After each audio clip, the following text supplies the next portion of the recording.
Hi guys, welcome to Unix wave. Nani hit 3 teaser వచ్చేసింది. Teaser అయితే excellent ఉంది. గతంలో ఈ టైప్ ఆఫ్ మూవీస్ ఏదైనా చేశాడంటే అది వి మాత్రమే. ఆ మూవీ కోవిడ్ వచ్చినప్పుడు ఓటీటీలో రిలీజ్ చేశారు. మూవీ స్టోరీ ఎవరికి ఎక్కకపోవడంతో ఫ్లాప్ అయింది. మూవీ ఫ్లాప్ అయినా అందులో నాని స్టైల్, యాక్షన్, విజువల్స్ చాలా బాగుంటాయి. ఇంకా మూవీ ఫ్లాప్ అవ్వడంతో మళ్ళీ అంత వైల్డ్ క్యారెక్టర్ ఉన్న మూవీస్ నాని చేయడేమో అనుకున్నారు ఆడియన్స్. తర్వాత ఫీల్ గుడ్ మూవీస్ చేస్తూ 3 ఇయర్స్ గ్యాప్ తీసుకొని అప్పుడు దించాడండి అసలైన మూవీ దసరా. ఇంకా ఆ మూవీ పాన్ ఇండియా లెవెల్లో మాస్ బ్లాక్ బస్టర్ అయింది. ఆ మూవీతో అటు క్లాస్ ఇటు మాస్ ఆడియన్స్కి బాగా కనెక్ట్ అయ్యారు న్యాచురల్ స్టార్ నాని. దసరా అలా బ్లాక్ బస్టర్ అవ్వడంతో సరిపోద్దా శనివారంతో మళ్ళీ బ్లాక్ బస్టర్ అందుకున్నాడు.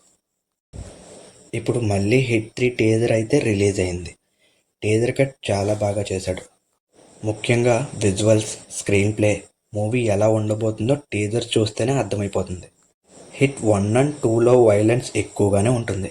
ఇంక ఈ మూవీలో మాత్రం నాని వైలెన్స్ నెక్స్ట్ లెవెల్ అనే చెప్పచ్చు. ఇటువంటి మూవీస్ నుంచి ఆడియన్స్ ఎక్స్పెక్ట్ చేసేది సస్పెన్స్ అండ్ థ్రిల్. ఇంకా టీజర్ డీటెయిల్స్కి వెళ్తే హిట్ 1 అండ్ 2లో ఉన్నట్టే 3లో కూడా స్టోరీ ఒక క్రైమ్ కేసు చుట్టూనే నడుస్తుంది. ఆ కేసు డీల్ చేయబోయేది వైలెంట్ క్యారెక్టర్ అయిన అర్జున్ సర్కార్. ఒక్కసారి ఈ డైలాగ్ వినండి. ఈ డైలాగ్తో ఆ కేసు డీల్ చేయబోయే అర్జున్ సర్కార్ ఎంత వైలెంట్ అని అర్థమవుతుంది. టీజర్లో హెడ్ కట్ అవ్వడం చూస్తుంటే ఇది ఏ సర్టిఫికేట్ మూవీ అనుకోవచ్చు. ఈ టీజర్ ఎండింగ్లో అయితే మీకు అసలైన ఒరిజినల్ చూపిస్తా అని చాలా వైలెంట్గా నరకడం చూపిస్తాడు. ఇప్పటి వరకు ఇటువంటి రోల్ చేయలేదు నాని. ఇంకా అర్జున్ సర్కార్ ఈ కేసు ఎలా డీల్ చేయబోతున్నాడో చూడాలంటే మే 1 వరకు వెయిట్ చేయాల్సిందే.